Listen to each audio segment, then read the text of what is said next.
Laura. I'm from the Students' Union at University of Wales Trinity St David, and I am the Governance and Administration Manager. And today I'm doing a Q&A with one of our student trustees, Amy. Would you like to introduce yourself, please? Hi, I'm Amy Mercy. I'm a distance learner and I'm in the fourth year of my part-time degree studying a master's degree in ancient religions. And which campus do you study on? I'm a distance learner, so I'm working from home. Do you visit the campus at all? I don't. I visited Lampeter once and I think I went to Swansea once for a meeting, but other than that, I am entirely remote.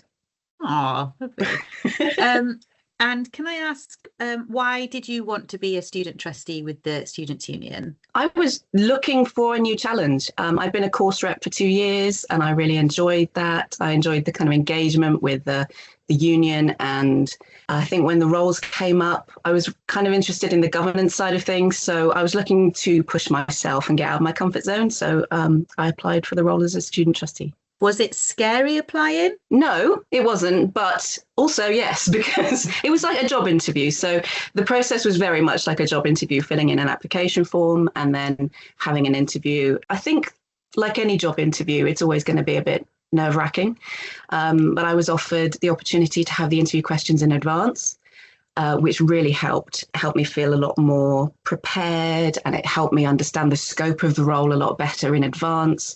So I think that really reduced my anxiety. So yes, it was scary, and that it should be scary because it's a job interview, but I think the union made it as easy and as anxiety reducing as possible. Oh, that's really positive to hear that the way that we do that, it is really helpful for students to go through that process.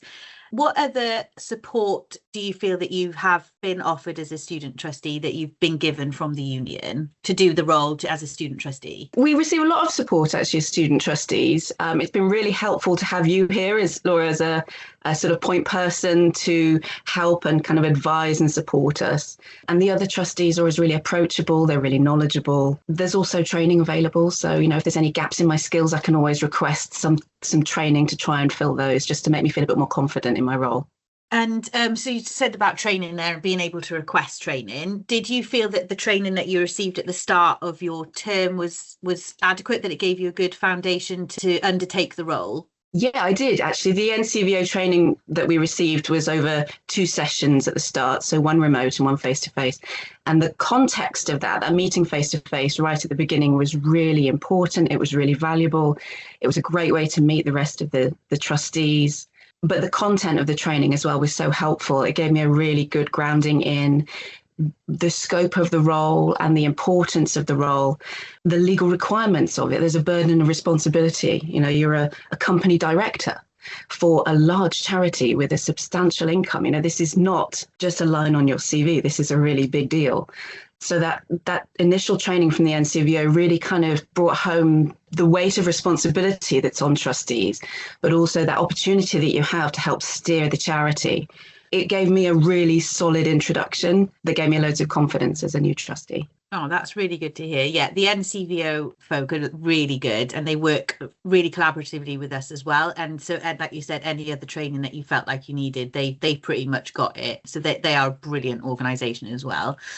So that prepared you sort of the legal side and the sort of foundations to being a trustee, and we normally do that in the mornings before your first board meeting. How was your first board meeting? The very first board meeting I went to, I was more of a fly on the wall because it was the final board meeting of the previous term. So I was given the opportunity to contribute. I didn't contribute that much. It was just a really good chance to watch how everybody kind of interacted and look at the structure of the board and kind of meet the chair and see how things happened and why things happened. And so that was a nice sort of gentle introduction to it. And then my first board meeting sort of proper, I was welcomed and I was given a chance to contribute. And it was a really good opportunity to meet the external trustees who are all experts in their field. They're not people at the university.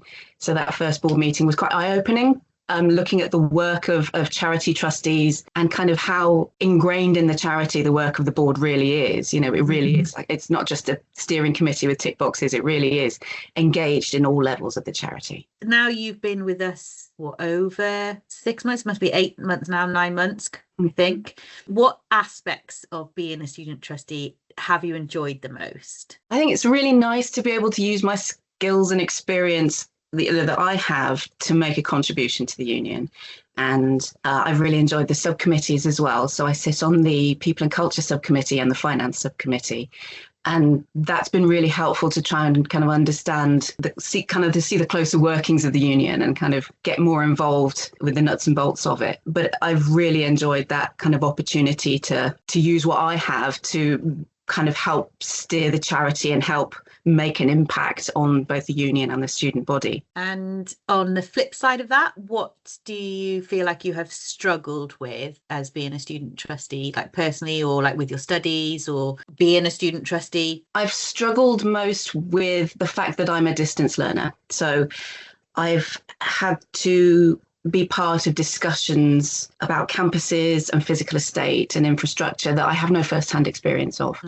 So that's required a lot more effort to kind of compensate for that lack of knowledge with research and contacting people at the union and the university for advice so that I can come to those discussions informed. So I think that's been a lot more work, not a lot more work, but it's added to the workload of being a trustee. But people have been really open and willing to talk and really quick to come back to me for advice. So struggling with the facts that I don't have and having to go out and get them. But that's all contributed to making me feel a lot more like I'm contributing in a really valuable way with a really informed opinion. Okay, thank you. And we mentioned their workload, and this is a bit of a off-the-wall question. How do you manage the sort of responsibilities and workload of being a student trustee with life and being a student? Is it something where you have to put dedicated time aside, or do you find it quite easy to blend the both? It is an extra workload, and there is a lot of reading, I'm not going to lie.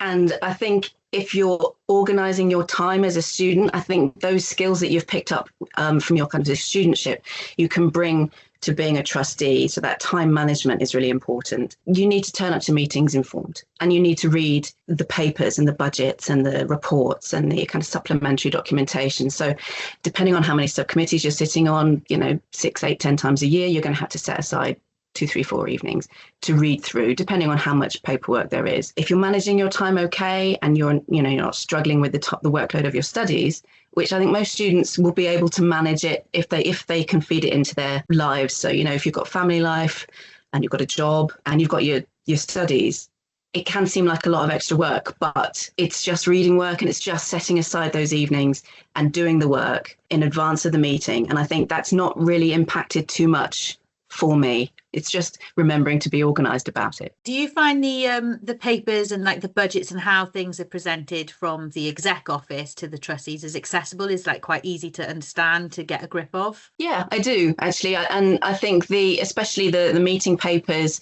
are presented in a way that makes it easier to understand. That's a lot of graphics, and a lot of the work is presented in the meetings as well. So it's not like you have to read every word in advance of the meeting. There's a lot of presentations, and people will turn up to present independently at the meeting. I think anything like finance reports and budgets that I was struggling with, there's always people I can go to for advice and say, what is this? What does this word mean, this term that I've never come across? And people are really generous with their time to help with that. So the reports themselves I find really approachable, really readable, but anything I struggle with, I can always ask for help. Oh, that's lovely. What and how do you find it working with the other board members as a team, as a trustee team? The other board members are really impressive people, from the external trustees who are experts in their field to the student officers and the other student trustees. They are really engaged, dedicated, smart people who I've really enjoyed working with. They've all got really interesting opinions.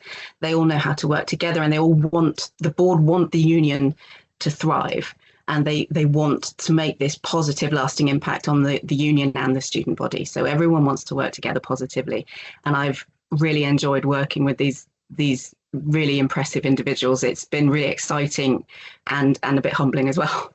Okay, and so to wrap up our little Q&A, what one bit of advice would you have given yourself when applying to become a trustee that others can take on board if they are thinking about the opportunity? I would consider the amount of work that is involved. Yes, it's extra reading, but I think appreciate in advance that it is going to be an extra workload in your life. And it's not like I say, it's not just a line on your CV. It's not just something that you can sign up to and then never turn up to. You need to turn up. Decisions, really important decisions are made, and you're signing up to be part of that. So I think appreciating that there's this, as a company director, there's this burden of responsibility in advance. That said, that's actually really exciting, and I would absolutely recommend it. It's really rewarding work, and it's been really fun, and it's been really, it's felt like I've made a real contribution. So I think if you can fit this into your life and you're thinking about it, I would definitely say go for it. I spent the year before, I considered doing it, and I ummed and ahed and I didn't apply. And then this year I finally did apply, and I feel like it was a really, really good decision. So yeah, definitely. I think you appreciate the weight of the job in advance and then just go for it. That's great. Well, thank you, Amy, for your time. Hopefully, this will encourage some of our student members to look at this opportunity. And of course, there would be availability for them to chat to you as well, if indirectly, as well as the rest of the exec team as well. Yeah, of course. Thank you very much for having me.